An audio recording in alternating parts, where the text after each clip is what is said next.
it's supposed to be going.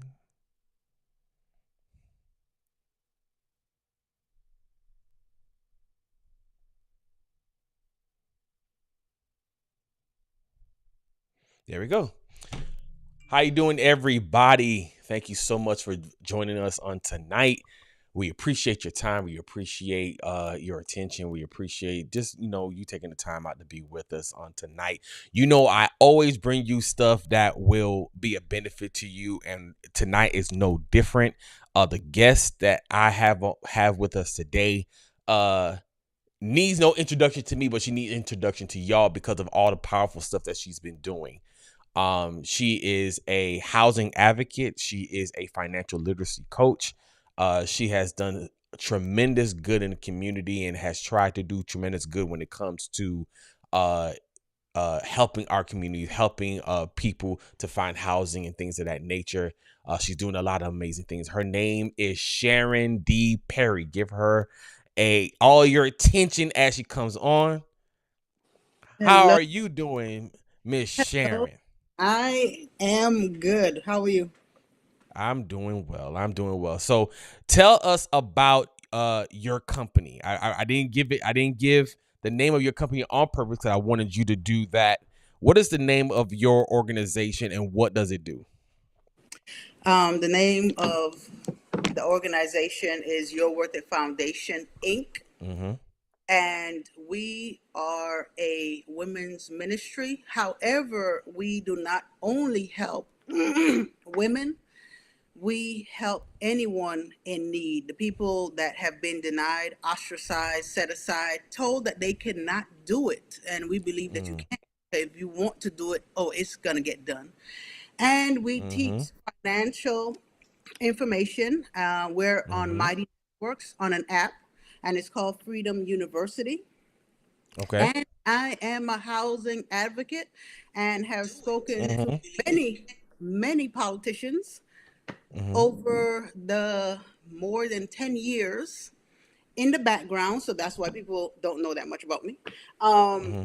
In the background for housing, better housing, and Okay. affordable housing, more importantly. Okay.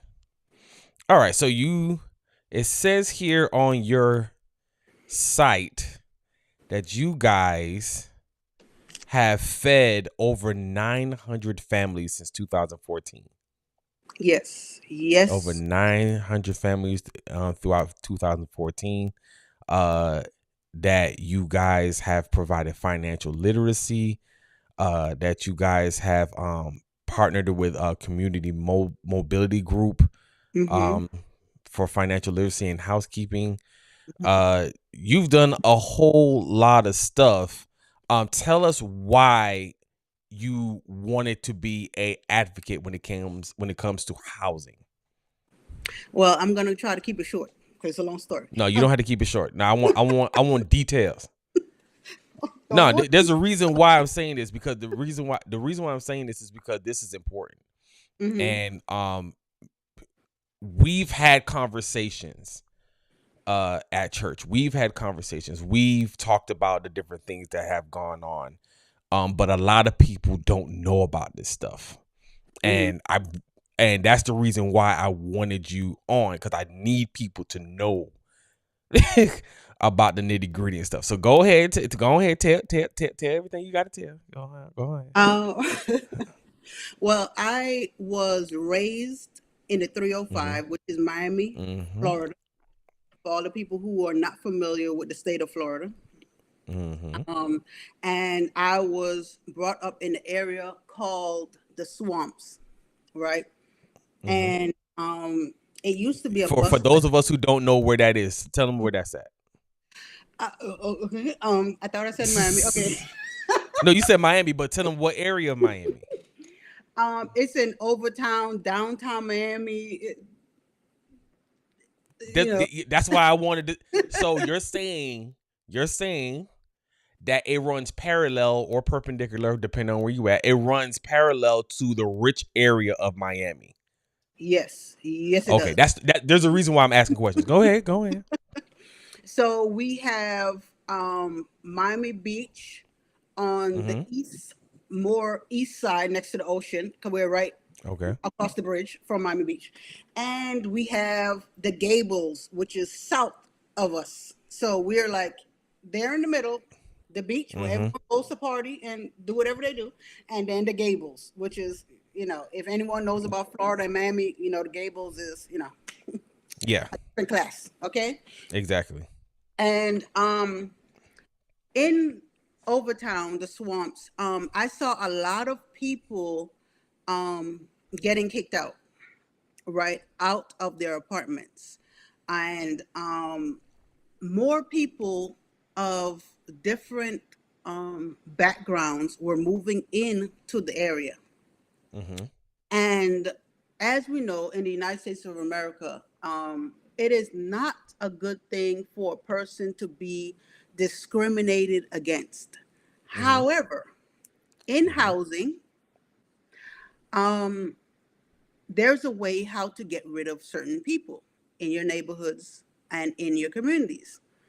Mm-hmm. And especially if the person does not own their home.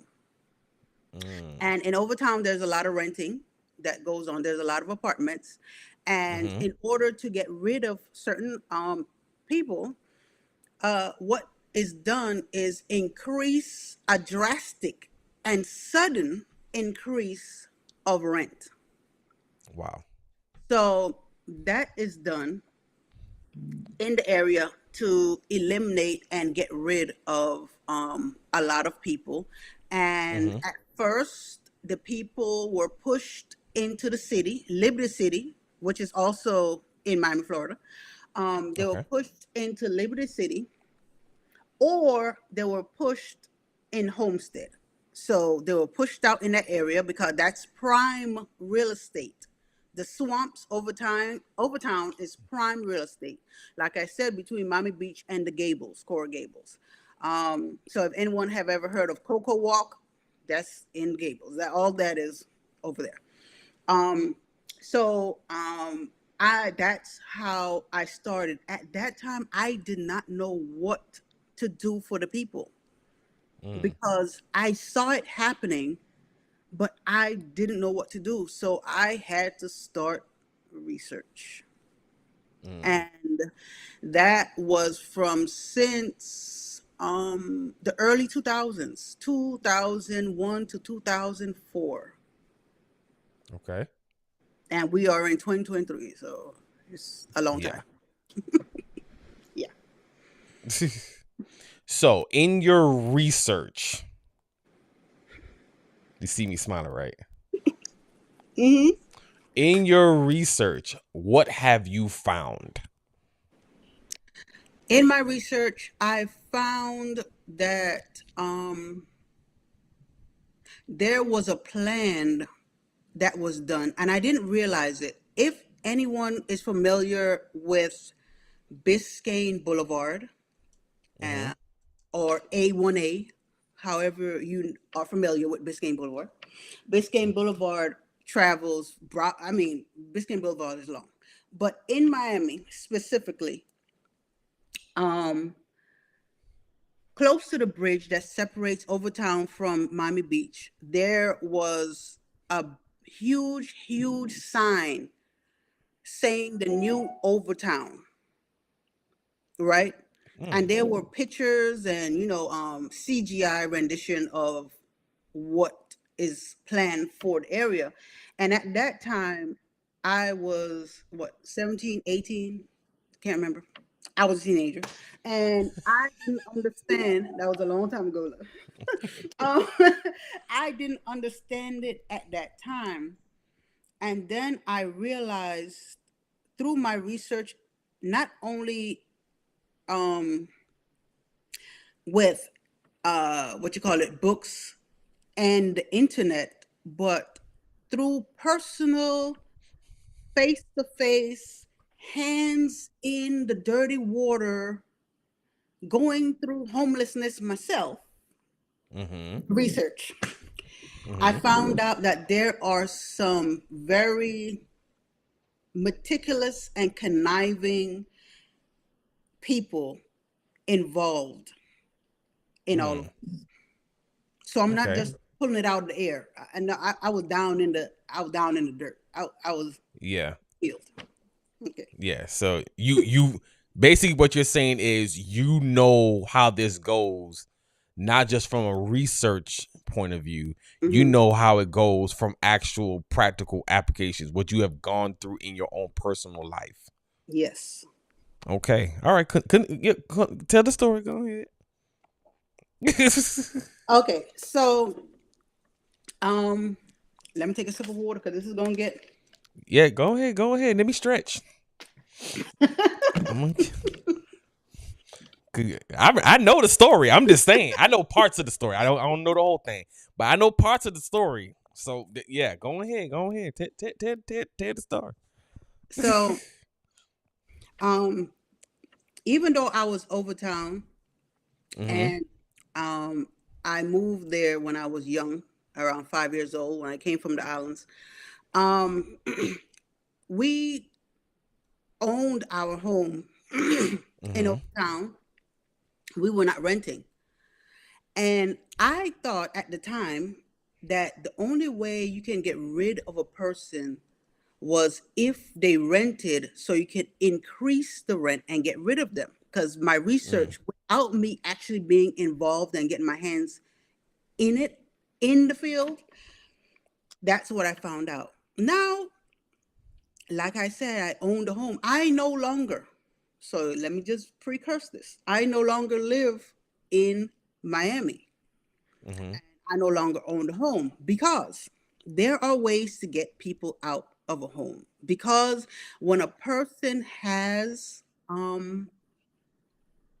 a large amount of money and they have access to lawyers and they have their hand in the government system, you are able to they know how to get you out of a home when they want to change neighborhoods.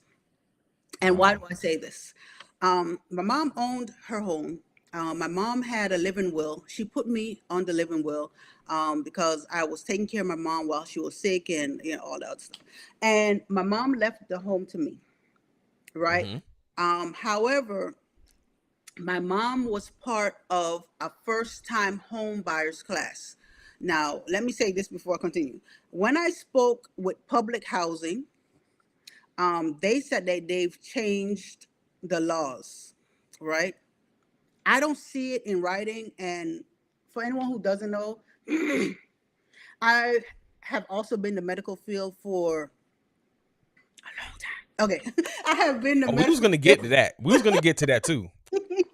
for a long period of time. And if something is not written, your words don't really hold that much weight Mm-hmm. if it's not written. So my mom left the house to me. I submitted my mom's living will Mm-hmm. to housing in Miami-Dade County, and they said that the house is non-transferable. So my mom went to the first time home buyers program in the 1900s. And 1993 to 1995 was the process Mm-hmm. of her going through the first time home buyers program. And they said that it's non transferable. So even though they had the living will, they stopped me from paying for my mom's first time home buyers program because at that time they covered a percentage of the fair market value that you purchased the house for, Mm-hmm. and the rest was covered by conventional loan through a bank. Mm-hmm. Since I was in the medical field, of course, I paid off the bank. I wired money. I paid off the bank, so the bank was good. There's no more bank, and so the only thing that was left that my mother signed for was a first time home buyer. So of course I'm going to submit the living will, submit her death certificate and everything. So of course you'll transfer it over to me because that's common sense, because all the pay stubs, all the checks have my name on it. They don't have my mom's name on it. Every Wow. check that you've received, and I used to pay my mom's mortgage 3, 4 months at a time, because Mm-hmm. houses back then were cheaper than they are now. I mean, significantly Mm. cheaper than they are now. So I would pay for her mortgage 3, 4 months, and you only saw my name on the checks, Mm-hmm. right, for a number of years. And they said that they are no longer accepting my money. And I didn't know that was a thing, that you don't accept money. I mean, I'm looking like, what? You don't accept money? But they stopped Wow. accepting my money. And so I went through to some people I knew that's in the Black Chamber, which Mm-hmm. is known, which is the Miami-Dade Chamber of Commerce, but it's also known as the Black Chamber, which are some Mm-hmm. phenomenal people that work down there at the Black Chamber. Phenomenal people. Mm-hmm. And they got me in direct contact with housing, right? Mm-hmm. Now, this is, even though I had access to the chamber, Mm-hmm. right? There, when you go directly to the government, that's where all things, I don't curse, so I can't, I'm not gonna say don't, but everything falls apart. All heck break loose. Let me just put it when you go to the government. Um, so housing said that they cannot put my name on the house unless I am able to transfer the house in my name, right? And I went to legal aid, right? And I told legal aid, and legal aid said that they're not going to help me unless public housing add my name to the mortgage so they can just transfer it over. So I went and forth, back and forth until finally what they decided, because that was the plan in the beginning, was to just sell a house that's worth $250,000 at this time. Because remember, from the 1900s, Mm. at this time, because I was evicted in 2017, the July the 4th, 2017 to be exact. Okay. Wow. And I didn't even know they evict people on the 4th of July, but on the July the 4th, 2017, um, Wow. they decided to sell the house that's worth $250,000 instead of helping me to get my mom's house that I actually paid off for through the Mm-hmm. bank, to a private investor for $30,000. Wow.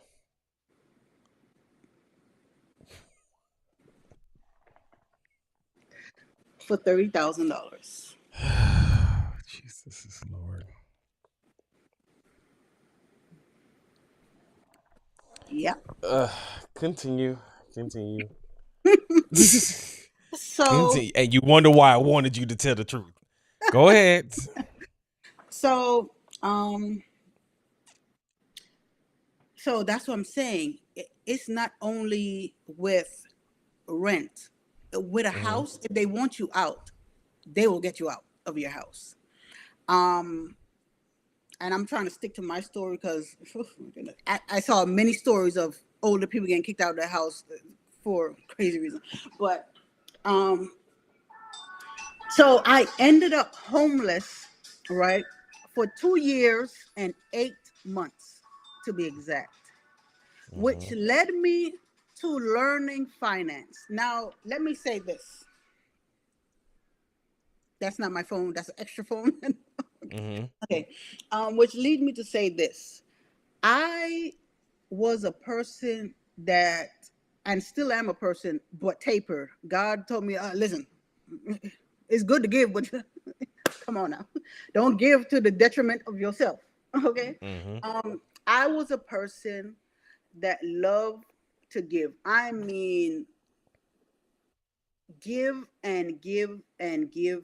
I mean, listen, I just love giving. Mm-hmm. Now, someone would say, because let me tell you, not everyone that you see that is homeless spend all their money on things that you think that they spend, like shoes, cars. Now I Mm. didn't have a lot of cars, but listen, I could afford them, and I don't accept payments over $200. So listen, I'm also frugal. I give to people to help people, but I don't spend frivolously on material things because those things come and go. I'm not that type of person. So I ended up homeless because I love to help people. Unfortunately, to the detriment of myself. I also Mm. save. However, when someone needed help, I would go in the savings to help people. Mhm. So even though I was making a lot of money in the medical field, working trauma, working brain surgery, all that stuff, Mhm. you have to, taper, that giving, because yeah. Facts on facts. So you were evicted on the 4th of July, 2017. You were homeless for over 2 years, right? Tell us about your experience trying to, because you said that you went through the other side of housing. You went through the other side of uh not just from your research, but from, actual going through experience. Mhm. Tell us what it was like when you were homeless and you were trying to find help. Tell us about that. Well, oh my goodness. Oh my goodness, we're about to expose some people. Let me stop. Okay. So, while I was homeless and trying to find help, there are a lot of people who are willing to help you. However, when these people ask you to, okay, let's say someone says, if you do this, then you can get that. There's a if and then situation, right? Mm-hmm. Um, so with two instances, um, it was required because we ended up in a women's shelter, right? Mm-hmm. And it was required to save money Okay. because a shelter is a temporary place for you to get back on your feet, Mm-hmm. right? So their requirement was, if you can save, then we will help you get into a place. So we would pay first, last, and security for you to get into a place to live. Mm-hmm. However, I found out, because I'm a person that saves money and I learned saving principles while being homeless. Um, Mm-hmm. I found out that when you actually save, we were in the shelter for the 8 months. So the 2 years was not in the shelter. We were only in the shelter for 8 months, right? So Mm-hmm. in the shelter for 8 months, we were able to save over $10,000 because I was still working in the medical field, right? Mm-hmm. I mean, um, I was able to save over $10,000. Now, remember, I said there was an if and then situation, Mm-hmm. and Hold on. Before you continue, I want to point out something. I want to point out something in your story. mhm, You just said you were in a shelter and working in the medical field. mhm, So people who have experienced homelessness aren't the media portrayed, oh, they're just ghetto, they're just this, they're just that, they don't take care of their finances, they don't, they spend frivolously, they're always clubbing, they're always this, they're always that, they're always this. No, you were saving already, you already were good with your money because you were paying your mom's mortgage. yes, So you were already good with money, right? And you were working a good job, right, in the medical field, so you're educated. yes, correct. Okay, so I'm just pointing all that out because let's be real. Mhm. Let's be real. when we look at what's shown on our TVs and stuff like that, it's always, oh, the woman, the single mother that has 15 kids, something Mm-hmm. like that gets put in the shelter, or the one that's a crack addict, or the one that's a prostitute, or the one that's this, or the one that's that, or not to say that they don't deserve help, Mm-hmm. not to say that they don't deserve help, that not at all. I'm just trying to show people through me pointing this stuff out, that it's not the people that you like to ignore. Yes. You see what I'm saying? It's not just the people that you feel okay to ignore.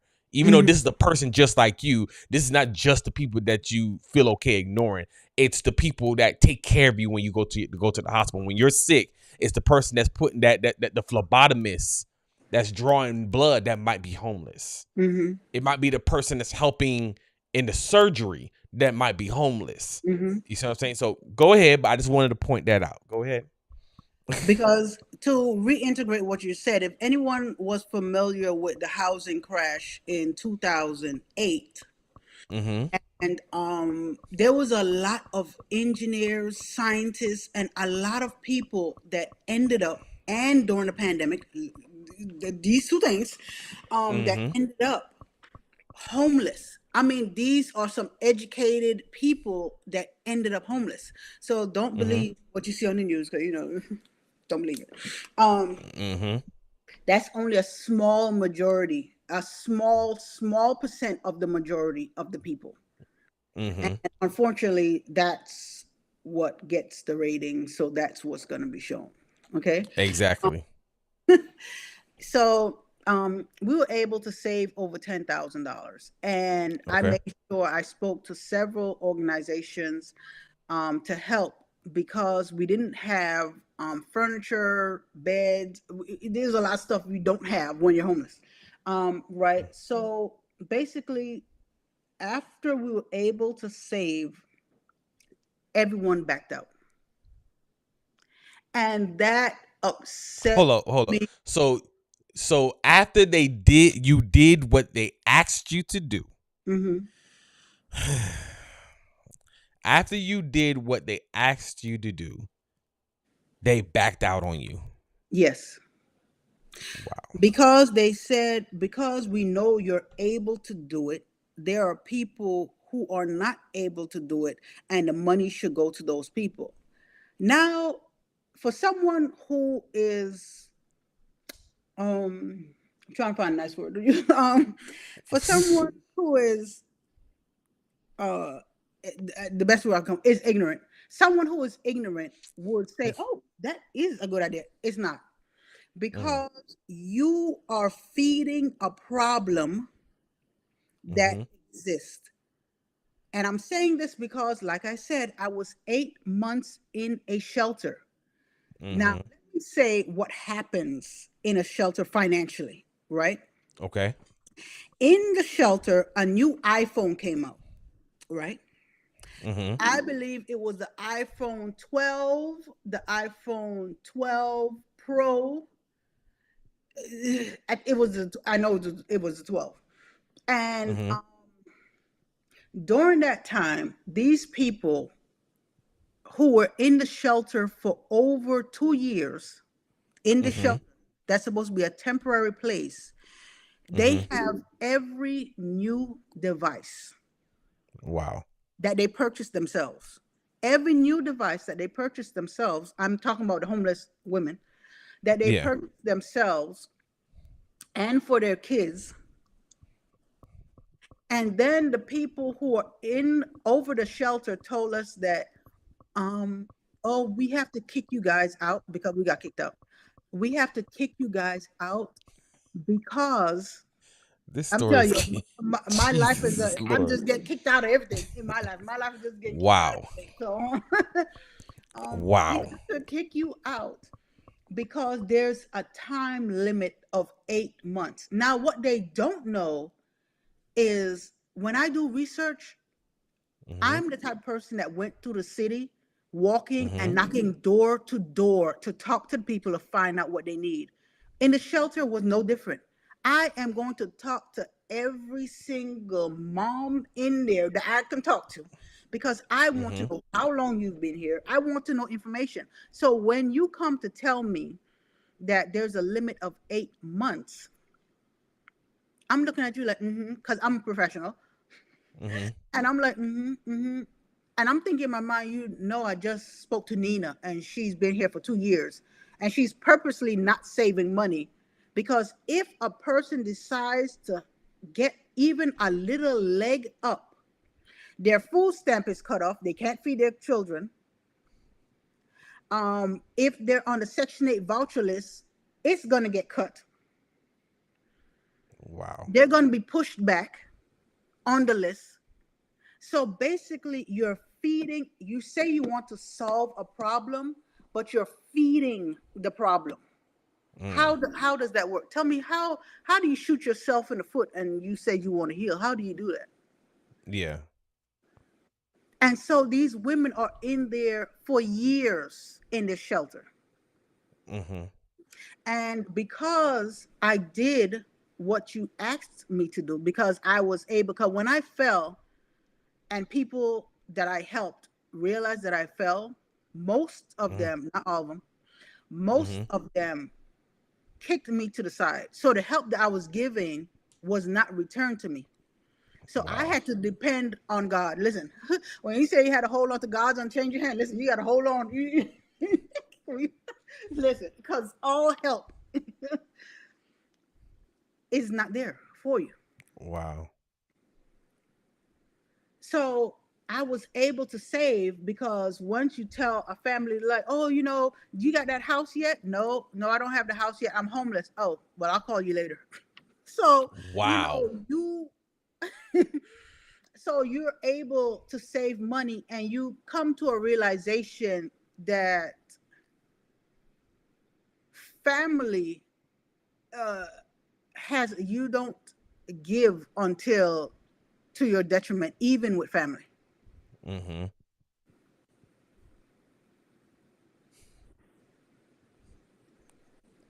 Even with family. Amen.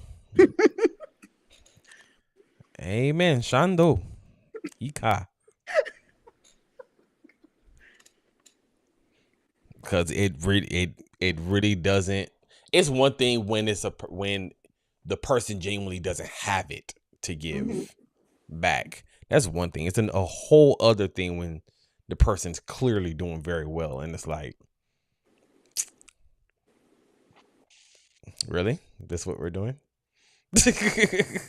Yeah. This what we're doing? So yeah, Most of the I time, God definitely brought agree. strangers. Most of the time, God brought strangers. Mm-hmm. Most of the time. And the people that I personally knew that could help me, when they were able to help me, they helped. Mm-hmm. Mm-hmm. And I'm so thankful for those people because then I know who the people who are really for me Mm-hmm. that's supposed to be there. And all the people are supposed to be, You know how Jesus had his three inner circle, but he He had had the 12 inner circle, disciples. and then he had the inner circle. Yes, so Yeah, yeah, he had the inner circle, and then the inner circle. Yeah, you can be part of the 120, but the 12, yeah, yeah, yeah, you're not gonna get to the three, but yeah, the 120 over there. You can be the 120. yeah, yeah. I feel you on that one. Yeah, definitely understand. So okay, so I can relate a little too well. Yeah, you're speaking Christine's language right now. You're speaking Christine's language. So all right, so basically what you're saying, because this is something that I found or seen even in food stamps Hmm. and even with families, is that some families, the woman, like, you can't even be a whole family, because if you get married to the man or whatever, and your income goes above a certain level on paper, Hmm. all of a sudden now you can't get food stamps, but the guy is always there and you needed the help. It's not Hmm. like the guy isn't there, it's just that he's there and you still need help. You know what I'm saying? So it's like, it's almost like the system is designed to keep you handicapped. You know what is. it reminds me of? You know what it reminds me of? Remember, and it's funny because this is the scripture that uh the church was based on. It's Acts chapter 3, Hmm. when they used to carry the man to the gate called Beautiful so he can beg for alms, right? And it's like they want to keep you at the gate. Hmm. You know what I'm saying? To keep you begging for alms instead of you getting to the point where you're healed and you're able to be self-sufficient. They Hmm. would rather keep you begging for alms. Now, I want to ask you, why do you think that is? Like, what benefit does the government get from you being dependent on it? The benefit for the government, for you being dependent, is that you're going to be in a position of unable to free yourself. We're okay. We're supposed to be in the land of the free, right? Mm-hmm. Um, However, if a person is really free, won't they also be free from you, who are the person that's over them, that's supposed to be, I don't want to use the word control, but that's the only word that comes to my mind right now. Yeah. Basically controlling them. Because Mm-hmm. once a person, because people, yes, yes, it is slavery. Because I was trying not to use the word slave, but since it brought up, No, go ahead. That's what I'm saying. Like this is not how can I say, this is not to be pretty. This is not meant to be pretty. This is meant to expose the ugly. You Mhm, see what I'm saying? So say what comes to your mind, how you can best describe it that way. Be fair, be mhm, honest, but use the language that you can use to describe what's going on, mhm. you know? Yes, it's basically to keep you enslaved to the system. Mhm. Um because uh okay, let me just say this. I know Okay. several people um that make 25 to $30,000 a year, $34,000 a year, right? Mhm. And let's say the person has um 3 kids, right? That are the dependents. Um that person will be denied from Medicaid, from health insurance if it's not provided on the job because they make too much. And I'm like, in what are you? Wait, is the government in the same United States? Are they aware of the cost of living? Are you That's in what the I'm same saying. world like everyone else? Are we in the That's what same I'm world? saying. That's my question. So it's basically to keep you enslaved to the system and to keep you working until you die. Okay, when a person, I'm sorry, my medical part is Hold going on, to come. repeat what you just said. Nah, I'm not letting that one slide. Repeat what say it for the people in the back. It is basically designed to Mhm. keep you enslaved and keep you working until you die. Wow. That's how it's set up. And like I said, my medical part is going to come out right now. Um, when a person is, like most people today, working 2 and 3 jobs, Mhm. right? Unable to watch their children, so their children are being watched by social media. The child can also be enslaved. So you can hit the next generation because the parent is enslaved to work 2 and 3 jobs, so they Mhm. don't have time to properly raise their children. And Mhm. even with a mom and a dad, in the house. People, you're gonna have to work because the cost of living right now is ridiculous. So, um, and with that increase of work, it means a decrease in sleep, which means that your body has less time to regenerate its cells for the next day, which Mm, means that you are more susceptible to sicknesses and disease, which will wow. kill. So this basically finances the government and it finances the medical field, well then which in turn finances the government, Yes, which then finances the drug companies, which finances the government, yes, which finances the stock market, which keeps the government's economy stable. yes, Because if they can keep you sick, they can get make money off of you. yes, they can. And you have to Wow, keep working because how are you going to keep a roof over your head if you're not working all of these jobs?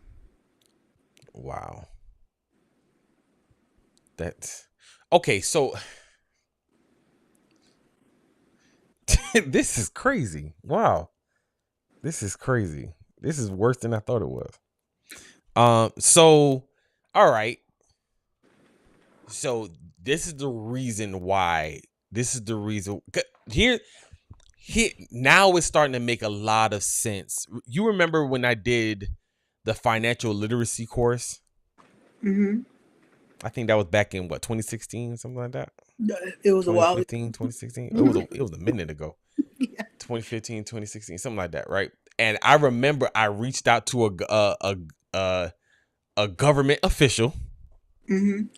I'm not gonna say who it was, but I reached out to a government official and I told them what I was doing. And hey, if you want to let people know what's going on, go ahead and let them know, let your constituents know this and the other. Nothing. Nothing. When I told them what I was trying to do, they was like, "Oh, we don't have money to find a place for you to have." And I was like, "I already got the place. I'm not worried about that." You know what I'm saying? I was just letting you know so you could let people know around you. And they was like, "Okay, all right." Never heard from them. I actually asked for information so that I can volunteer, Mm-hmm. so that we can volunteer in the community and all that kind of stuff. I said, "Can you send me your newsletter or whatever it is that shares information?" And they said, "Yeah, okay." And asked me from then till now if I got that newsletter type of thing. So it kind of lets me know,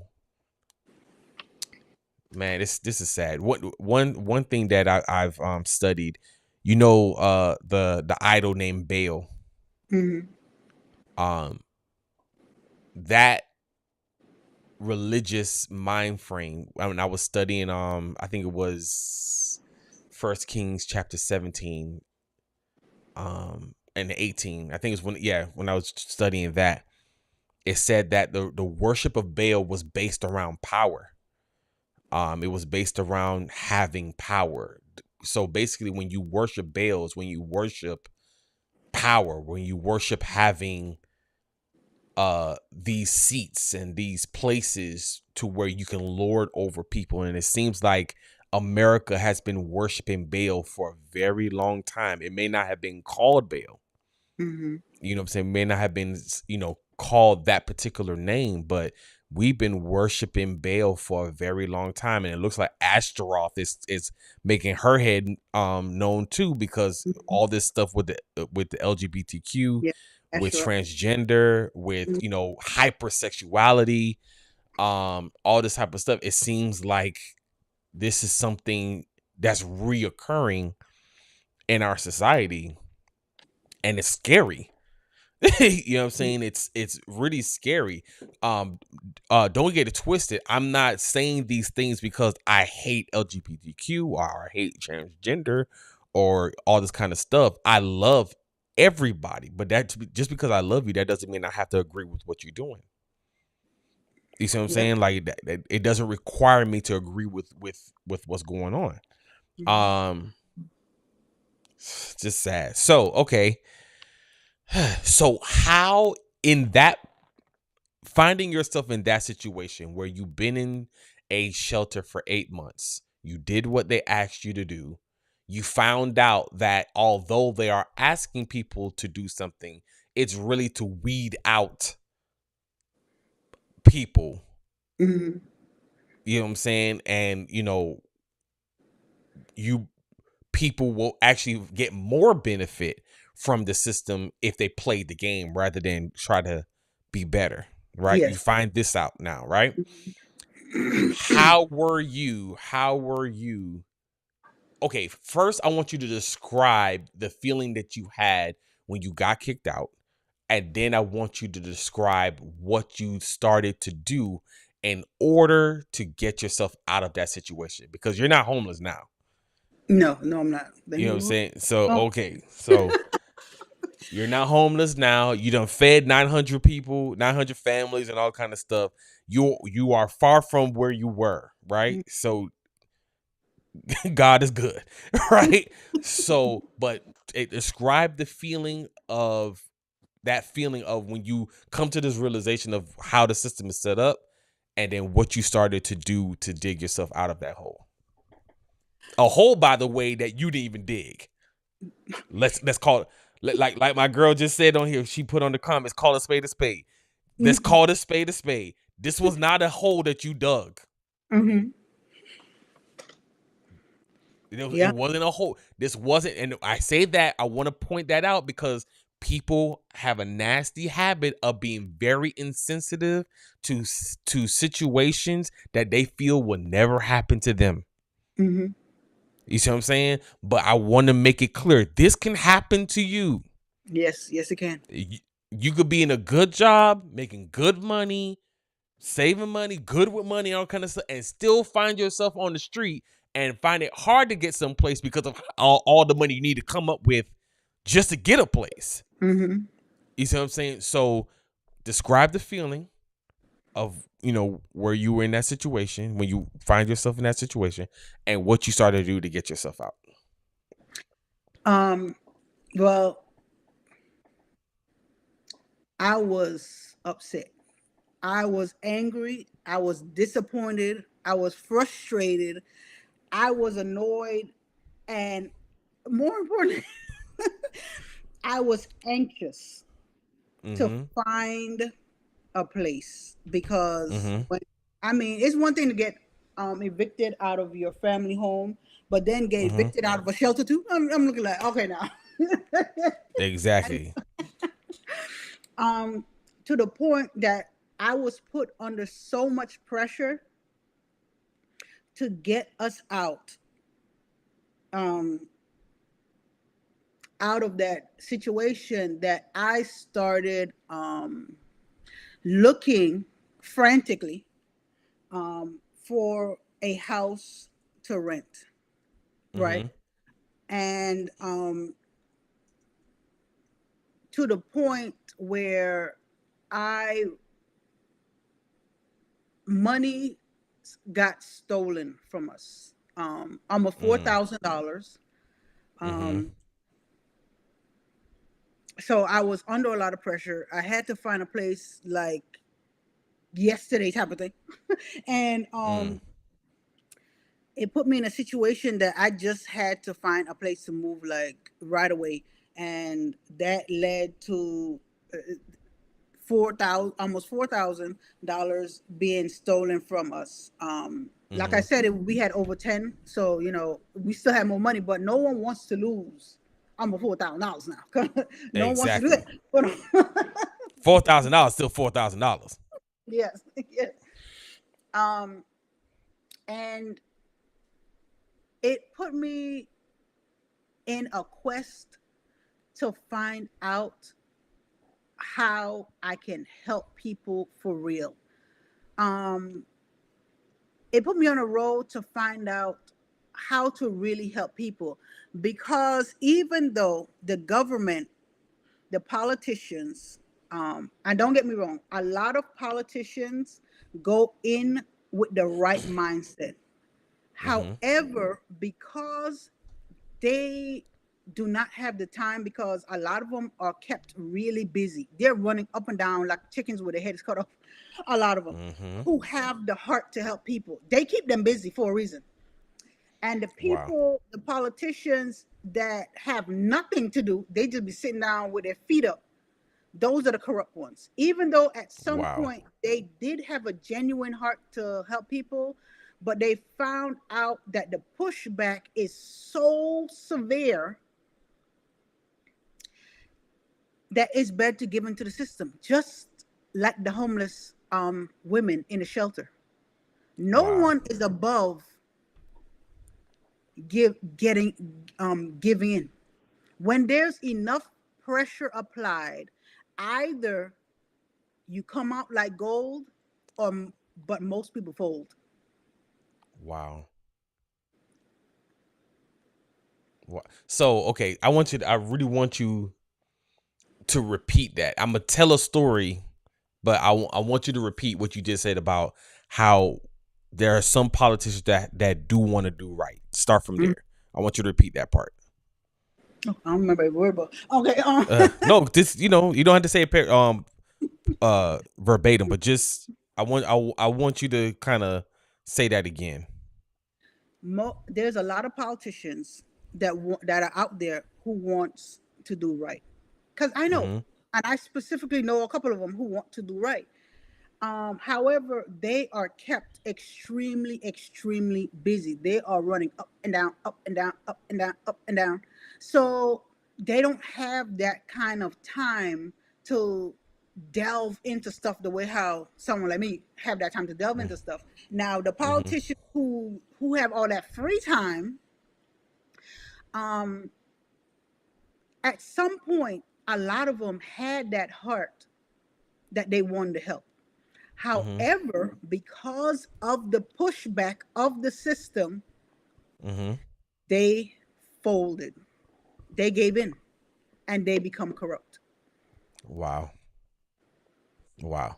The reason why I wanted you to repeat that is because I took the time and I got I forgot the name of Barack Obama's book where he detailed um his run for his seats in Chicago.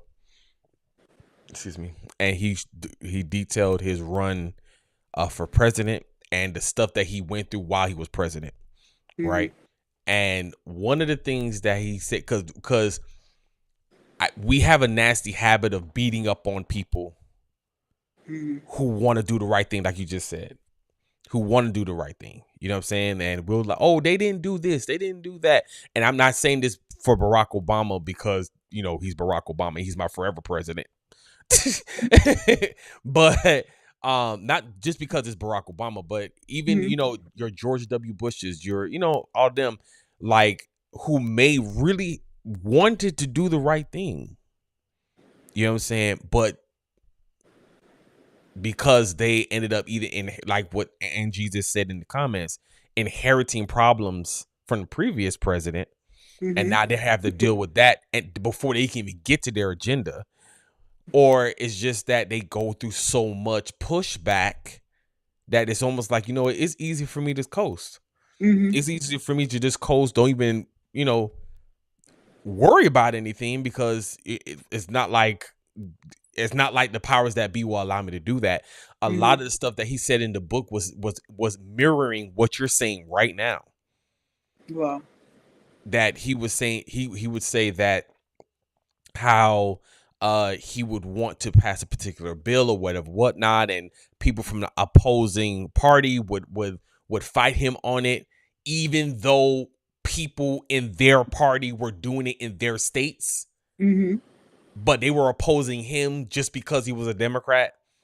You know what I'm saying? Not because it was a bad bill, not because what he wanted to do was wrong, just because they didn't want a Democrat to get the win. You know what I'm saying?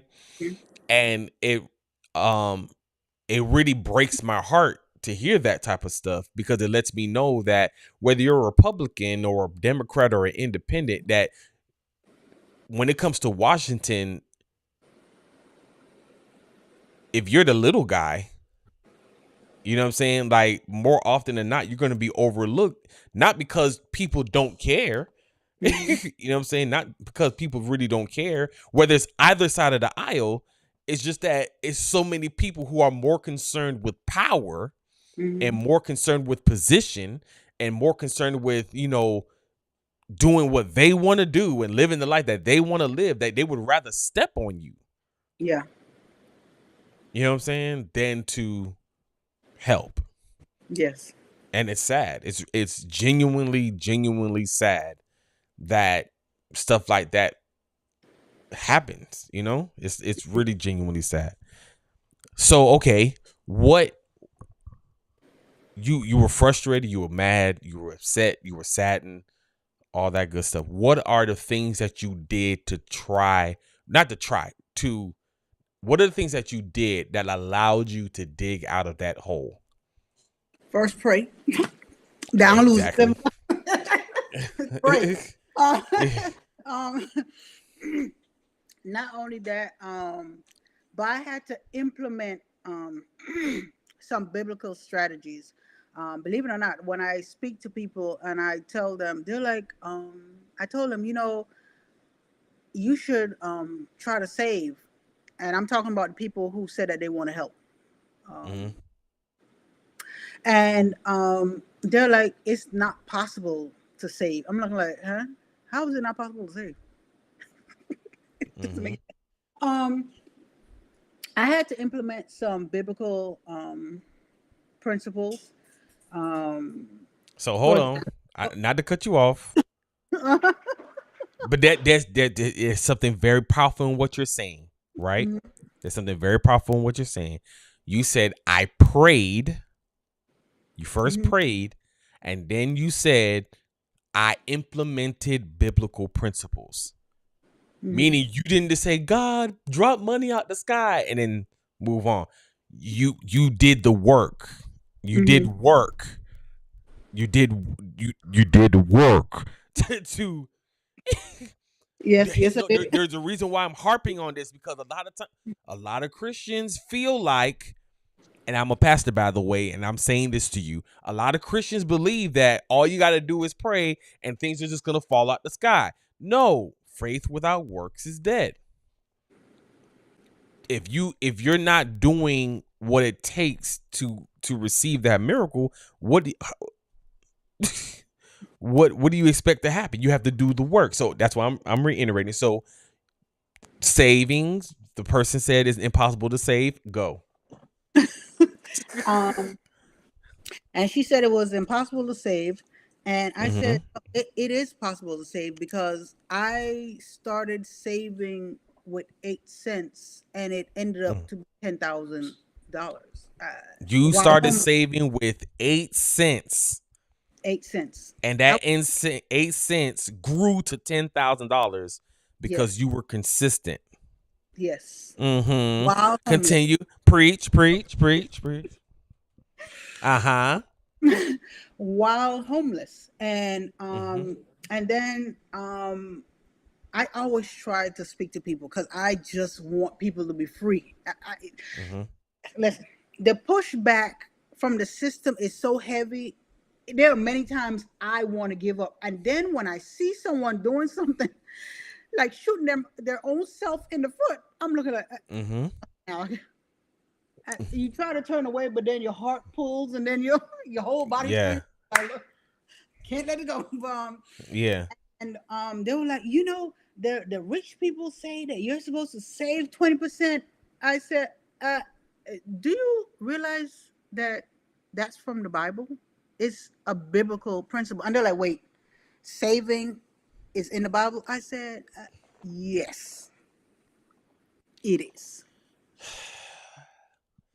Lord, I someone confirmed it for me. Thank you. Thank you.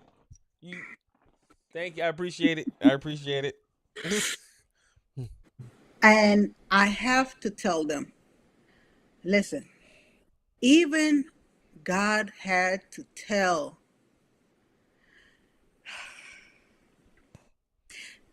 the beautiful, beautiful dreamer Mm-hmm. Joseph, to save. Mm-hmm. He had to save, and he told him how much. So God don't even want you. Listen, people read the Bible like it's a fantasy story. It's not. Mm-hmm. It's a literal guide. It's a Mm-hmm. map. It's a guide to direct your steps. And Yep. the foundational principles are all in the Bible. Just Mm-hmm. read it. Exactly. And that's what I did. I read it and I watched many, many, many financial videos Mm-hmm. to help me understand the ins and out of today's money as it is. Mm-hmm. All right. Okay. So you started to save. Now, how long did it take for you to amass that $10,000? For the $10,000, I was homeless. So it took 8 months. It took 8 months. Okay. So after that, I'm not asking for your bank account because One, two, three, four, five, six. you know what I'm saying. You know what I'm saying. Yeah, the Uh-huh. way I got to my $3.26 trillion fortune, so I invested in, you know, that type of stuff. But all right. So um how long did it take for that? Like for where you are now as far as your where you are financially now. How long did it take you to get where you are now? With consistent saving of my Okay, monies repeat that. and Repeat that. You said what was the C word? consistent Consistent. Okay. Oh, with you preaching real good today. I just want you to know. with You preaching consistent real good. saving, Mm-hmm. I was able to save. Now, let me say this before I continue to say what I want to say.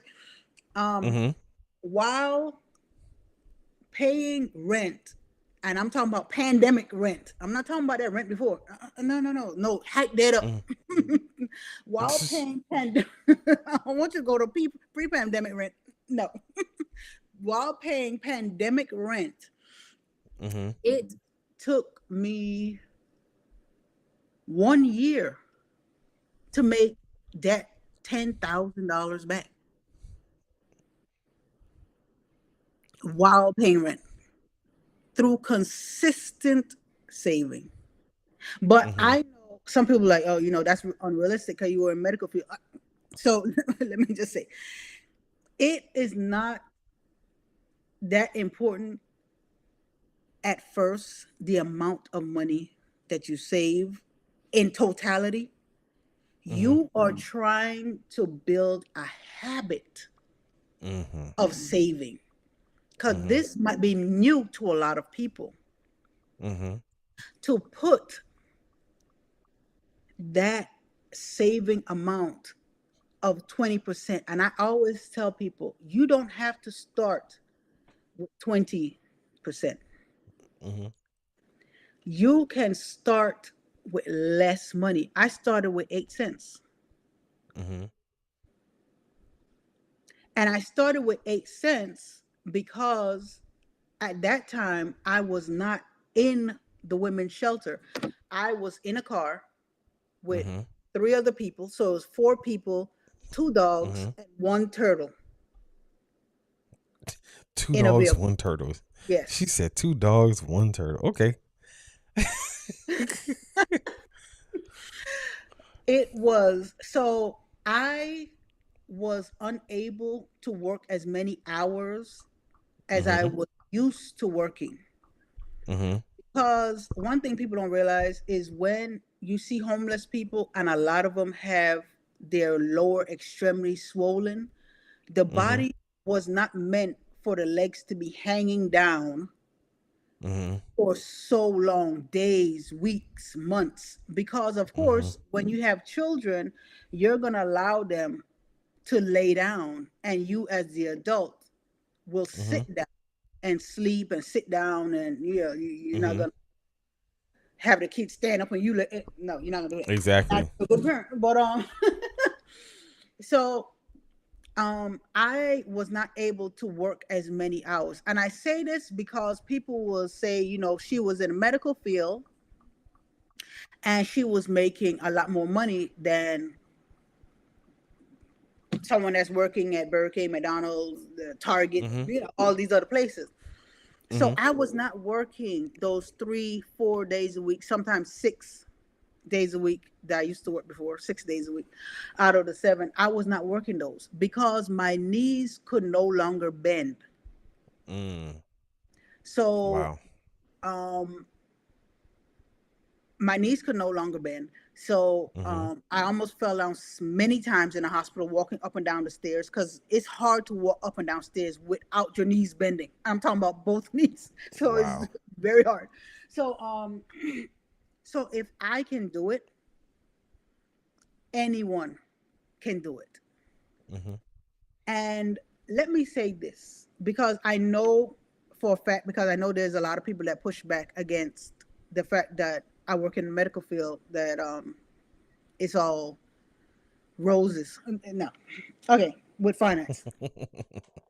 Um, um, I got sick, right?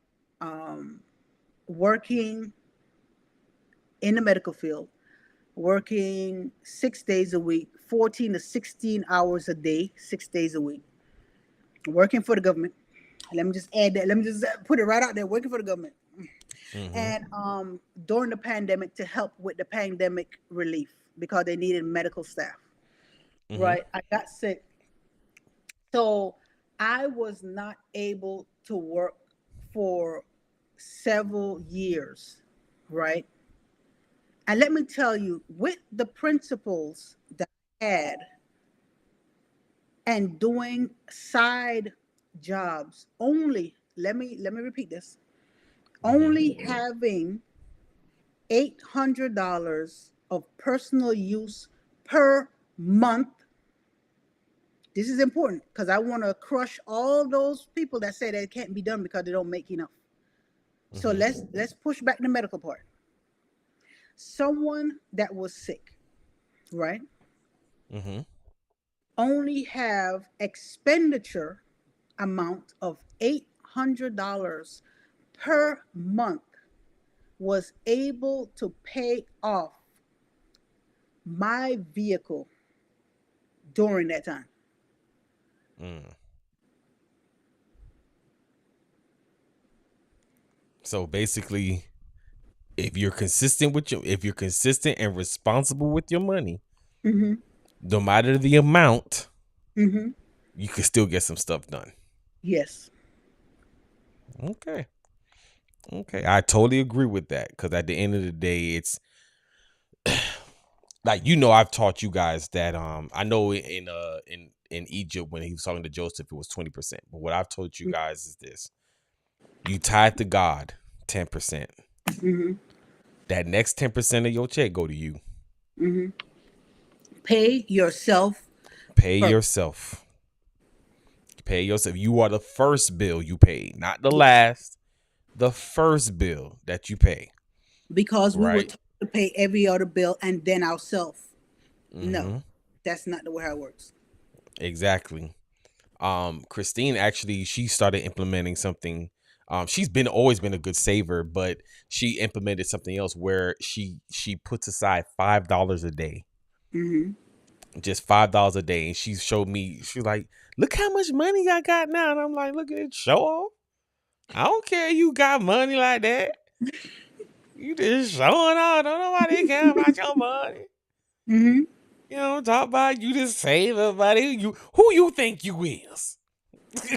Type of thing. But it's true. If you just take the time and you just put something aside, Mm-hmm.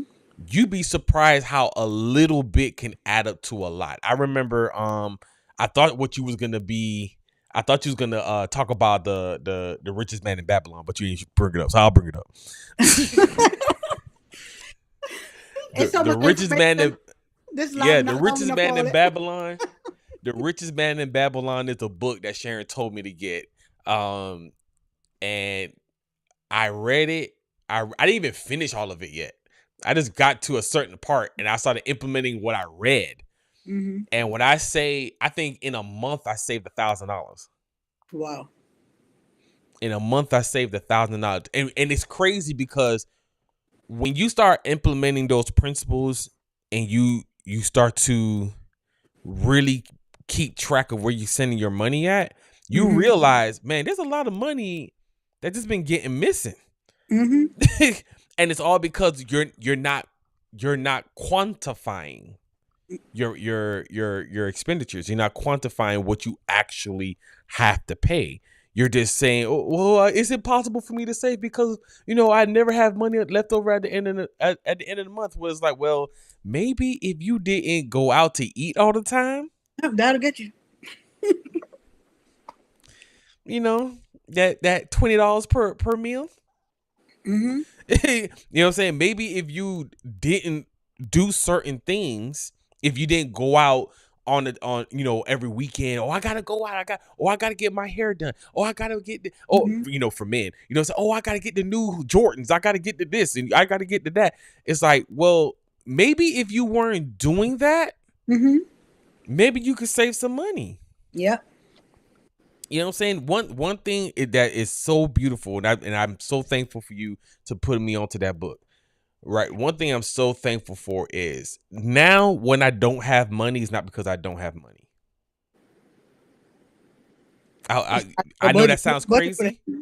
I know that sounds crazy, but people who save know what I'm saying, right? Yes. Now when I don't have money, it's not because I don't have money. It's Mm-hmm. because I don't have spending money. Oh, I Absolutely. got money. I Mm-hmm. just don't have spending money. Yep. You see what I'm saying? Like it feels so good to be able to know. You see what I'm saying? It feels so good to know that if something were to happen, I could pull money out the account right now and go pay for it. You see what I'm saying? Like it's not like, oh, where am I get this money from? Now it's like, how can I avoid touching my savings account? Like, you know what I'm saying? Like We're in the same boat. th- We're in the same boat with that's a that. whole different conversation though. Like Yeah. you see what I'm saying? Mm-hmm. Like that's a whole different conversation. Like to say, not how am I going to get this money, where I'm going to get this money from, Mm-hmm. but how can I avoid touching my savings account on this situation? Because it's real easy to touch the savings account because the money just sitting there looking at me. Mm-hmm. You know what I'm saying? So it's real easy to not to touch my savings account, but I don't want to. I want to continue to let that grow. You know what I'm saying? So you have to make saving a priority. And I'm grateful that you said that in the beginning when you said, I'm the kind of person that I'm a giver, but you can't be a giver to the detriment of yourself. And that is so, so true. Listen, I'm looking right at the camera. Listen to me. Listen to me. Listen to me. No matter if it's your church, if it's family members or whatnot, you have to make sure you're good too. Because you can't pour out of an empty vessel. Absolutely. You can't pour out of an empty cup. It's one thing if God told you that this is something I told you guys, Mm-hmm. right? It's one thing if God specifically told you, hey, make sure you do this. You see what I'm saying? That's a whole different story, right? That's a whole different story if God says, hey, you need to do this. That's one thing, right? It's a whole other thing when you're just giving and giving and giving to the point where now you have nothing for yourself. Yep. Been there. And that's not God's intent at all. Listen to me, y'all. This is a pastor telling you this. right? This is a pastor telling you this. You are not supposed to be giving to the point where you're broke. You're Mm-hmm. not supposed to be giving to the point to where you're broke, where you have no food in your house, you can't put gas in your car, you can't do nothing. That's not God's intention, Mm-hmm. right? Am I saying that you're not supposed to be tithing? No, that's not what I'm saying. But what I am saying is it shouldn't hurt to tithe. It shouldn't hurt to tithe. If you are implementing what Sharon is saying, you're implementing these principles that's in the Bible. That's in the Bible, right? Trust me, it won't hurt to tithe because you got money in the bank. Mm-hmm. If you have your money structured, you'll know, oh, okay, I got XYZ amount of dollars left over, if I want to go to the movies or something. Yeah. Right? You know what I'm saying? But it shouldn't be to the point where you're hurting yourself to do anything. It shouldn't be like that, y'all. It shouldn't be like that. It shouldn't Ab- be like that, y'all. So okay, so you started with 8 cents. yes. The number of new beginnings. 8. You Absolutely. started you started with 8 cents, right? You started with 8 cents. That 8 cents over 8 months grew to $10,000. Yes. You lost $5,000, right? You lost the $5,000. 4,000 through, yeah.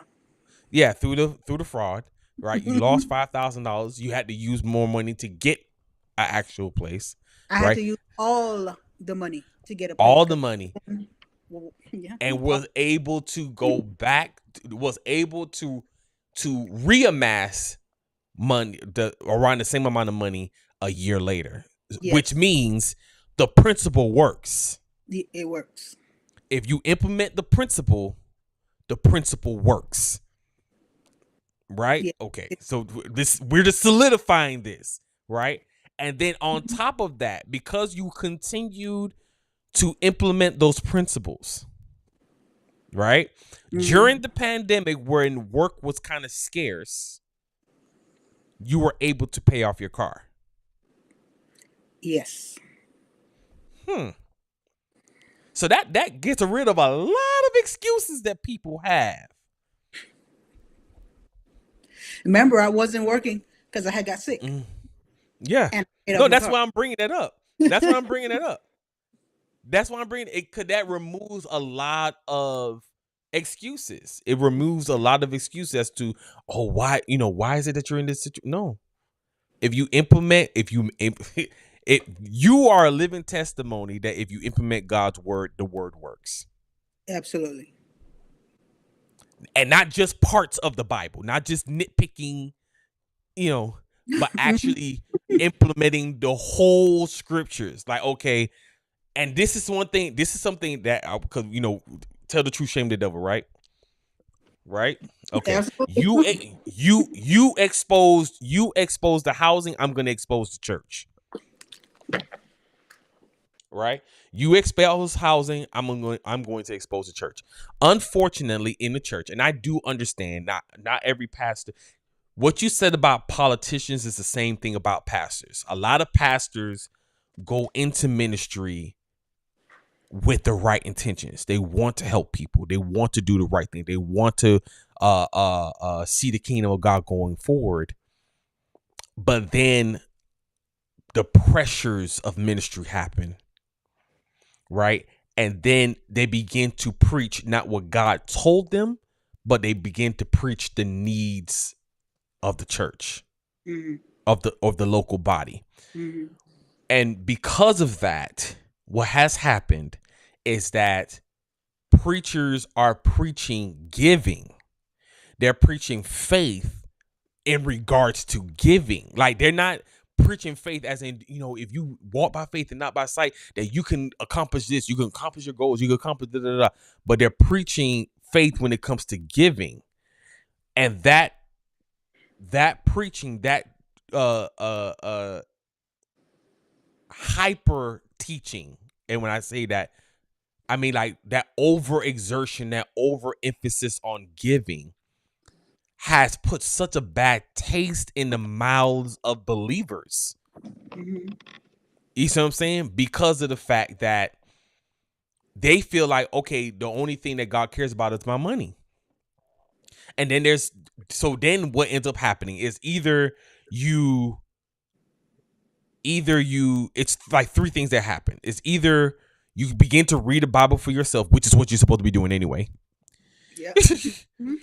Either you begin to read the Bible for yourself and you understand, okay, God is bigger than just my finances. This is how I get out of this financial rut. This is how I grow in these particular areas and whatever, whatnot. One, two, you don't read the Bible for yourself and you continue to only listen to your pastor, which is why a lot of people become stagnated because all they're hearing about is faith giving, Mm-hmm. or you get turned off from church and you walk away from God. Yeah. And that's the problem. That's a problem. At the end of the day, in church, you're supposed to be learning about God and everything that he has taught us to have a better life. Because the Bible said that Jesus said, I came that you may have life and that more abundantly. Right? So it's God wants us to have an abundant life. Right? Mm-hmm. But you need to get taught in all these different areas in order to have an abundant life. Yes. You see what I'm saying?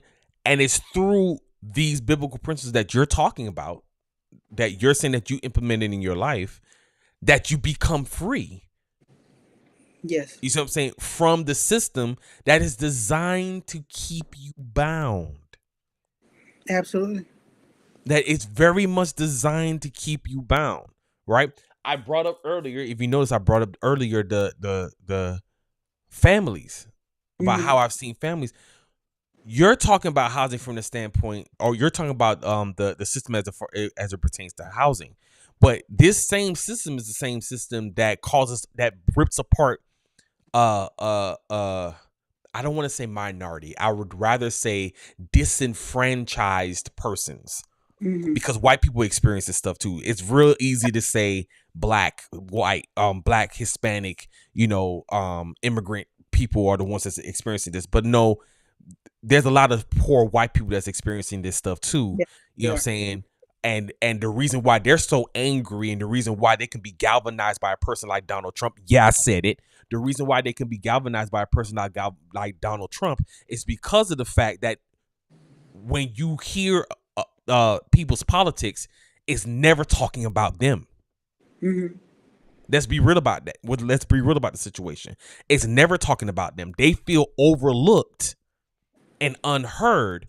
They know that black people are being heard because they're being heard by the Democrats. They know that rich whites are being heard because they're being heard by the Republicans. But who's listening to the poor white person? So now when a person like Donald Trump comes and incites them the way that he does, Mm-hmm. you wonder why they run to him and they want to vote for him, because there's no one else talking to them. Mm-hmm. You see what I'm saying? And look at what you just said, how us being dependent on the system makes us dependent on people like that who take advantage of our disenfranchisement, who takes advantage of the fact that we find like we're unable to defend ourselves. You see what I'm saying? And just uses that to put themselves in the place of power so that now they can enforce their own agenda. Mm-hmm. You see what I'm saying? What I'm gathering from you today is that these particular principles work, that these particular principles get you free, which is what the Bible tells us it's supposed to do. You see what I'm saying? That you were able to literally dig yourself out of a rut that you didn't even put on yourself, that the system put you in. Mm-hmm. That the system put you in, but you were able to get free from it through the implementation of the word of God. Yes. Amen. Amen. So tell us about your financial literacy course. What days do you have that class so that people can join and learn what you taught, what got you out? So Freedom University is on the Mighty Network app, and it is a self-directed course, meaning it's interactive. So if you have questions, you can type questions on there. However, I also know that a lot of people have multiple jobs, and not Mm-hmm. everyone can meet at the same time. That's why I set it up the way how I have all the books listed, including The Richest Man in Babylon, and many other Mm-hmm. books. So it is, some books there, and Mm-hmm. some information. I break down some stuff on there, and I tell you about the 20%. I tell you that you don't have to start with a 20% and everything. And if a person really, really wants to be financially free, not everything you do, you're going to like it. Everything you Mm-hmm. do gonna be legal. Let me just say that, because it's gonna be legal. But everything you do, you're not gonna like it. And why do I say that? I say that because I was speaking to several nurses, right? Mm-hmm. And they were complaining during the pandemic that the rents are too high. Mm-hmm. And so I told them, instead of looking to rent by yourself a whole entire house, you have several options. One of the options is the most important. Find someone that wants to be financially free also, that's driven, because the person need to be want to be financially free, because it's very hard to work with someone who's not on the same page with you. Very hard. Mm-hmm. Okay. And the people who have family with houses and they still have your room, because a lot of times when children move out, not all the time they make it into whatever the parents make the room into when they children leave, whatever they make it Yeah. in. A lot of times, if you have that option, you can go back home. Mm-hmm. Now, I realize with telling people just that little bit without going any further than that, Mm-hmm. that a lot of people will rather be poor than sucking up the pride that they have and going back home. Now, I'm not talking about people who came from abusive homes. I'm not talking about those type of people. No, you find another person that wants to be financially free, and get a place together, um, Mm-hmm. and everything like that. But I'm talking about the people who don't come from that type of background, Mm-hmm. and go back in your room, in your mom's house. Yes, you're under your parents' roof, so yes, there'll be rules. Mm-hmm. But if Robert Kiyosaki, the one that people always talk about, if Rich Dad Poor Robert Dad. Kiyosaki can go back under someone else's roof so he can get his life together, so you're trying to tell me that you can't go back under your parents' roof so you can come out even 1,000 times better than you was before? So you're trying to tell me you have Mm-hmm. so much pride that you can't go back? See, I didn't have that option. I had God. But so a lot of people still have their parents who Mm-hmm. live in places. And a lot of times, um, parents will work with you, especially if you have that type of parents that Mm-hmm. still have your room available. And even if your room not available, trust me, if they could see you again and you weren't a pain, I'm gonna say next. Say that again for the kids in the back. If you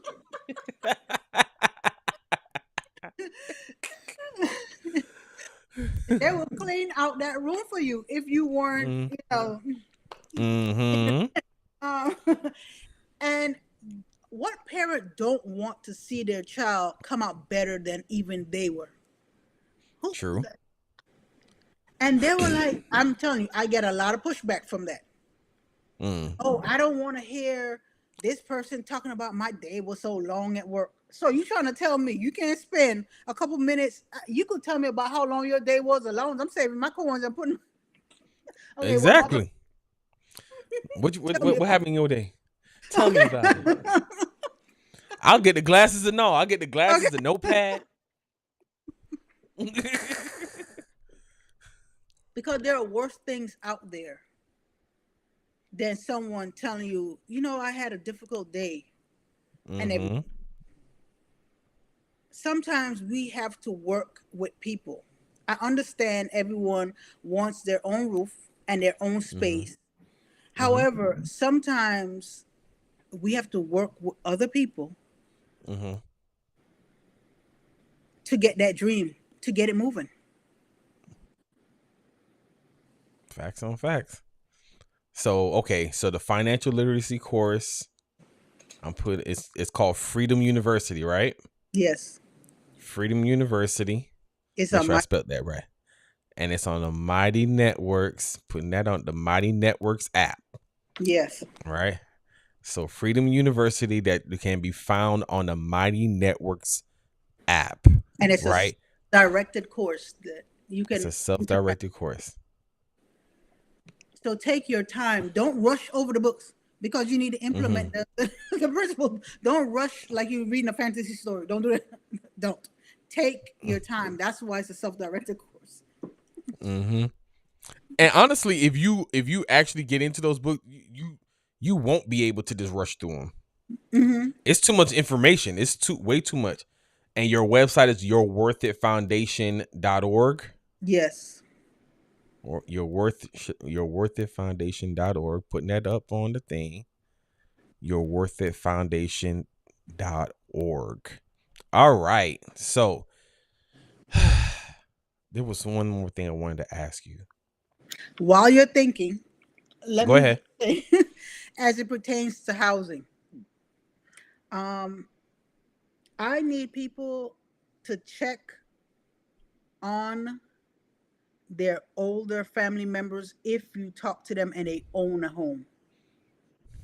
I'm saying Mm, this seriously right now because I was going to do some deals on some real estate, and I found out this is specific. This specific house is happening in other states also. However, I'm going to talk about this one specific in Miami. In Miami, mm-hmm. the politicians talk about affordable housing, right? The inflation Mm-hmm. rate went up to 8.7%. And now we all know that rent went way higher than 8.7%. I mean, some people charging 200, 300, 400. They just the sky's the limit with the how much they charge. And Mm-hmm. I at first didn't understand that a lot of these people who are renting out these houses have to increase the rent. Not all of them. Some it's greed. It's greed behind a lot of it. Okay, let me just put that out there. Mm-hmm.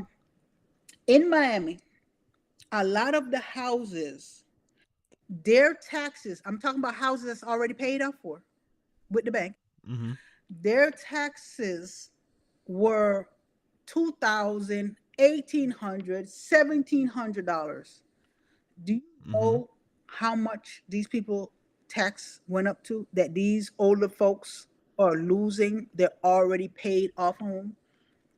The How much? taxes went from 1,800 to the next year $15,000.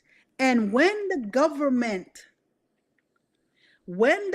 said that they want affordable housing, in my mind, I said these people are blatantly lying or they are the most ignorant individuals that I know. Inflation rate went up 8%. How do you get what math are you mathing with? And I have to say it like Exactly. that. that Okay, I understand that you had to pay for police, you had to pay for the fire, you have to pay the firemen I'm talking about. You have to pay Mm-hmm. for all the schools in that district, and you know all the stuff that you pay for when you look at your tax paperwork. Mm-hmm. How are you gonna come from 1,800 to $15,000? What type of 8%? And I actually know some people who work in these areas that's public service, and I'm like, Mm-hmm. wait, did your pay go up 100%? And everybody looking like, what? Oh, did my pay went up 100%? Mm-hmm. Because apparently your pay had to go up in order for this justification of this tax for this real estate property going from 1,800 to $15,000 for a senior citizen, most on fixed income, who thought they owned their home and they were settling down, getting ready to pass the home off to family members because they're much older, Mm-hmm. and now they're homeless. I literally watched a Wow. lady homeless in a car. She's in her 70s. Wow.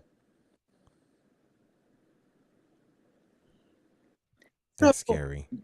when people say they want affordable housing, I'm just looking at them because when I come to them with the solutions, they tell me it can't work. Oh, no, it can work. Because I found with the leading of God one man that does it that I'm aware of Mm-hmm. right now at this point. He does it and he makes a profit. And you know what he doesn't do? Charge astronomical rents, and he still makes a profit because he had the heart Mm. for affordable housing. Wow. And everyone tells me it can't be done. Okay, hold on. And I'm That's not where I stressing wanted to this out. go. I'm not talking. You Wait, reminded how me. many times we have? I don't want to stress this out. 'Cause I got all night, but everybody need to. Look, man, dude, you see the people in the comments, they like, hold up, what? That's the reason why I wanted to do. So I want you to delve into that. Delve into the people that you've talked to, the strategies that you've come up with, the people that you've talked to, but they still told you, nah, that won't work. Nah, this and the third. Nah, I want you to dive into that so they can see what's going on. Wait, what part? Because you actually a whole lot there. What angle you want me to? Let's start with the people that you talked to in regards to the strategies that you've gleaned from the word of God in as it pertains to affordable housing and helping people out. Let's talk about that. Like, who have you spoken to and what were their reactions to what you said? Okay. I have spoken to public housing. Mm-hmm. I have spoken in Miami-Dade County. I have spoken to. She's now a mayor. Mm-hmm. In Miami-Dade County, so you'll know exactly who I'm talking to. Um, Mm-hmm. she's now a mayor in Miami-Dade County. I've spoken to some nonprofits in Broward County. Uh, I've spoken to so many people. I've spoken to a lot of politicians, a lot. And I've spoken to some real estate investors. And because the strategies that God have led me to are not the status quo, they said it Mm-hmm. cannot be done. And I'm like, it can be done. And for example, this man, his company is called One Stop Housing. Mm-hmm. So anyone who sees this at a later time, look him up. One Stop Mm-hmm. Housing, and he's literally asking someone, please come and help. We need more people to provide affordable housing. I'm like, here, I'm trying to fight the system to get up there Yeah. with you. He has done what God had led me to do And Mm-hmm. I've been trying to implement with the politicians because I'm like, how, okay, why is it so difficult? If you want to look good, because a lot of politicians, they want to look good, they want to get votes. Wouldn't it make Mm-hmm. sense to try something new? Because I have looked at the system and see all the solving housing, affordable housing that they've come up with. Redlining, one of them. Um, Mm-hmm. and what are these? The community development? No, what is it called? Oh, uh, I forgot the name of the thing. That like in the city, the what Mm-hmm. the the housing thing in the city where they put all the low income people in one area specifically. Housing developments, Yeah, project. yeah, projects. Oh, thank you. The word doesn't hit me. Projects. And every single one of them has been a total and utter failure and disaster. And yet, you guys are still trying to do the same thing. How many times do you have to walk and trip in the same hole? How many times do you have to do that? Mm-hmm. If a thing doesn't work, try something else. What's the saying? Mm-hmm. The definition of crazy? The definition of insanity is doing the same thing and expecting a different result. You Exactly. keep doing the same thing over and over, and you keep on expecting a different result. Exactly. And one of the principles, because I'm hoping and I'm praying that this video gets to someone who does real estate investing, who really wants affordable housing, because there are people out there Mm-hmm. who wants to do it but they don't know how to do it per se. Mm-hmm. This, I'm going to give you a little tidbit. This is one strategy. Uh-huh. If anyone is familiar with motels, right? Mm-hmm. You know the places, yeah, Yeah. yeah. So Yeah. there are so many people that's disabled, that's retired, who are veterans, because those are being cast aside after they serve the Mm-hmm. country and no one can help them. Um, with those motels, right? Those motels are the one of the most high value places after they shut down as a motel. Listen, real estate Wow. investors. Yes, I'm just a housing strategist and you're a real estate investor. Come on. I need you to listen close. Come in close to Mm-hmm. whatever device you're using. When you see one of those closed motels, Mm-hmm. a lot of them are extremely cheap for wholesaling.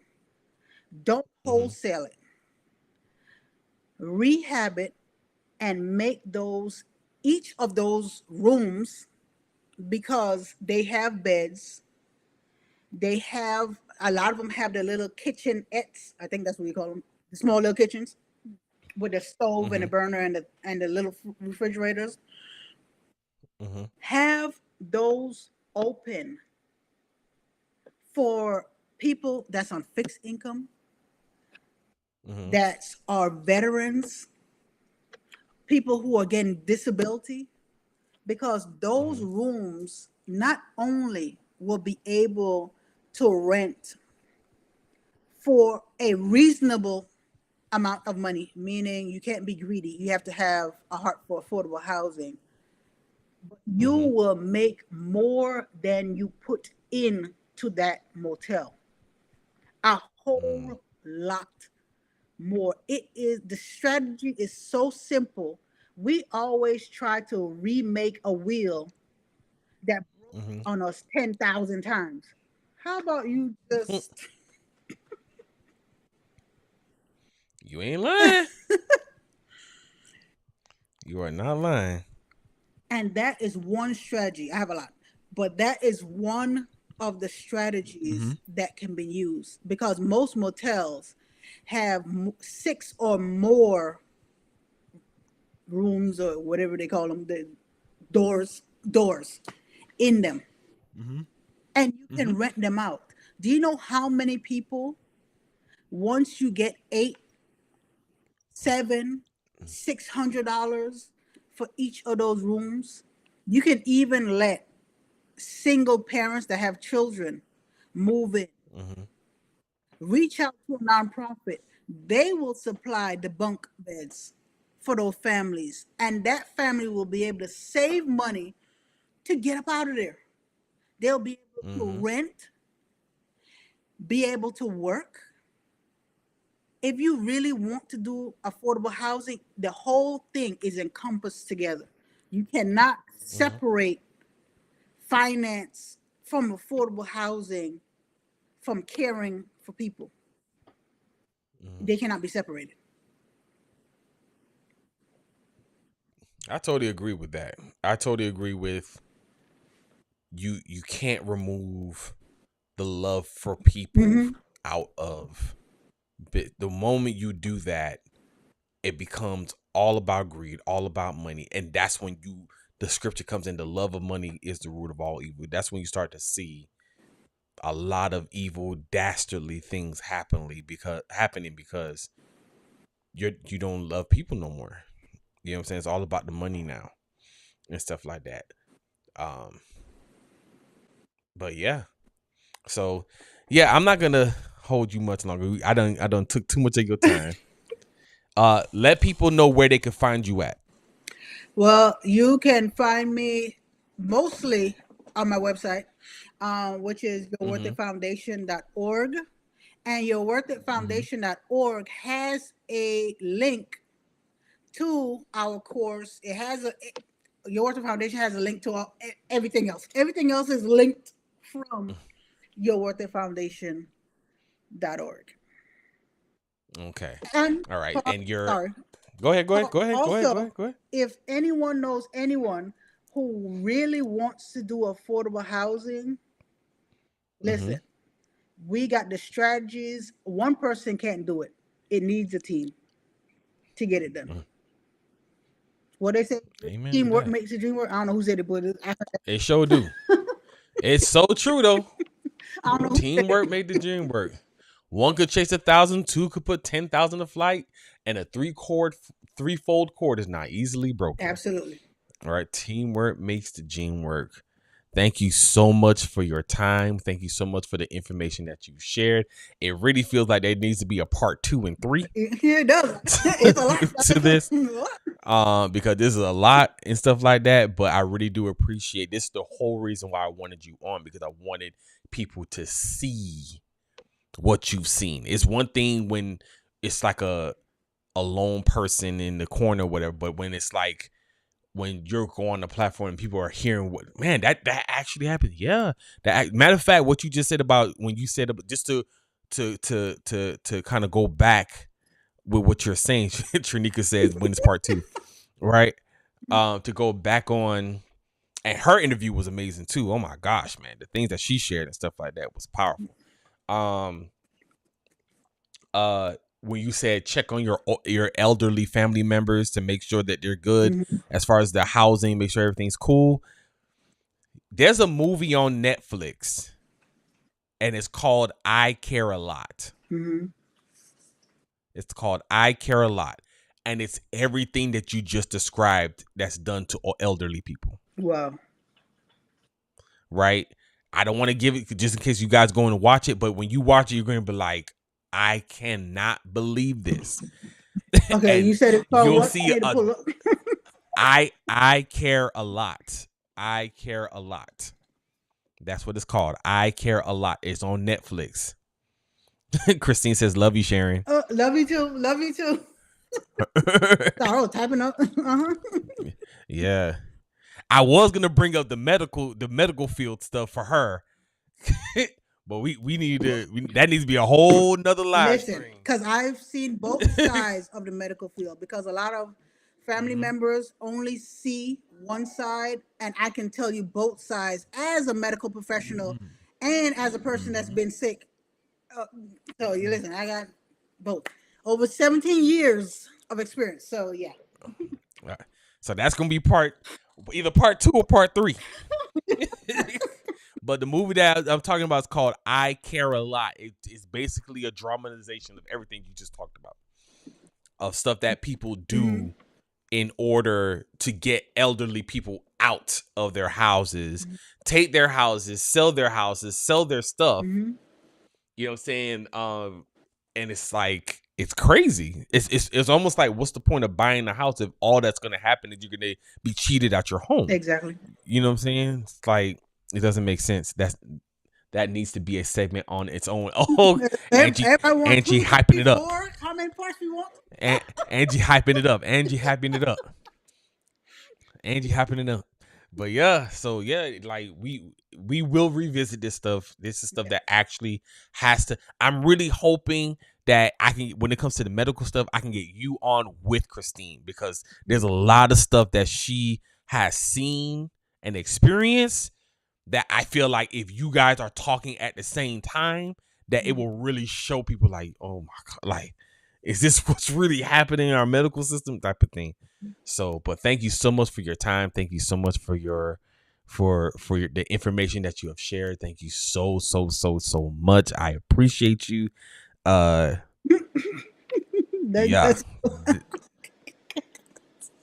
Yeah. Yeah. That was. Just let me know if you want me back, because you know I love talking about finance, housing, health. Yeah, I know. And that's something that I really want to do too. I want to bring you on just to talk about financial principles too. You know what I'm saying? Just strictly financial principles to help people out. Because this is the stuff that people need. You know what I'm saying? That's the reason why I started doing interviews, is because people need to hear about stuff outside of a church setting. Because at the end of the day, God is the God of all. Jehovah's not just God of church. You know what I'm saying? He's not just the God of the goose pimple. You know what I'm saying? He's not the God of preaching. He's the God of all. You know what I'm saying? And until we invite him into every area of our life, then how can we experience the true Zoe, the abundant life of God, if we're only restricting him to the four walls of the church? Well, the only time I've experienced God is in church. Well, that's your fault, because you didn't put God in every other area. Put God in your relationships. Put God in your marriage. You know what I'm saying? Put God on your job. Put God, you know what I'm saying? Put God everywhere. And that's the reason why I want to talk about stuff like this. You know what I'm saying? Because at the end of the day, you know what I'm saying, y'all, you who are watching this live, you guys who watch this on the replay, you know, watching clips of this or whatever, we need to write to our congressmen. We need to write to our commissioners' offices. We need to write to our mayors and all this kind of stuff to talk about this stuff. You know what I'm saying? Because as long as we're silent about it, they're cool. Yeah. As long as there's nobody watching it, they're cool. We need to have kingdom representatives in these meetings so that the kingdom can be represented. You know what I'm saying? So that we can talk about, hey, no, that's not right. That's not cool. Why is this being allowed? Type of stuff, you know? You know, we need to do that. We need to like learn how to write these letters, write these emails and all kind of stuff, and begin to bombard these offices so that these people know we're watching you. And we vote. You better check the track record, bruh. I vote. So, you know what I'm saying? In order to keep my vote or in order to get my vote, you need to make sure that you're doing what you're supposed to be doing. You know? So, yeah. So, thank you so much for your time. You know, I already done got 2 hours. I'm not going to hold you much longer. Thank you so much, Sharon D Parry. Y'all, please go to yourworthitfoundation.org. The web address is on the screen. You have no excuses. Go to yourworthitfoundation.org. Look up the literacy course, the financial literacy courses. I am a testimony of that, the fact that it works. You know what I'm saying? I implemented what she talked about, and right now I pretty much own stock in almost every company that I use. So if it's a Sony, if it's Apple, if it's whatever, I own some stock into that type of thing. I can honestly say, if I go into Apple, I can say, you know, you work for me. Type of thing. You know what I'm saying? These principles work. I am a testimony of that. Go to her website. Go ahead and follow her on Instagram at Sharon D Parry, at Sharon D Parry. Follow the Your Worth It Foundation Facebook page and Instagram page.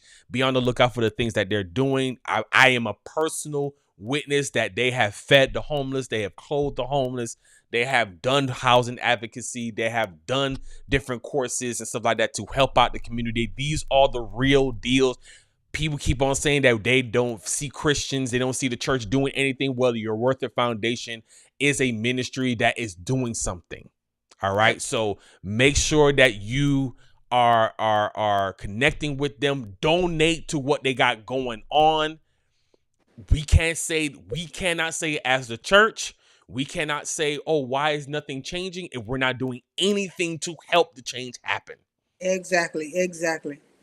You know what I'm saying? So make sure that you're donating to what they got going on. Matter of fact, give them your Zelle, give them your Cash App, whatever it is, give it to them right now. Uh, You, um. Yeah. you I don't. Well, go. no. We use our website Mhm. because we don't want people's information, so it goes directly through PayPal.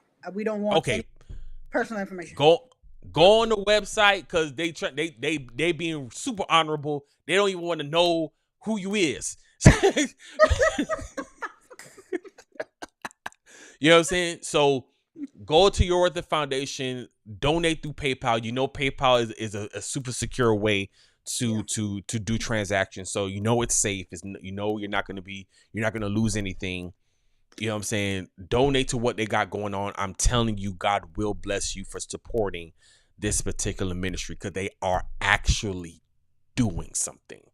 They're not just talking about it, they're being about it. I can tell you from eyewitness accounts, they are actually doing something. All right.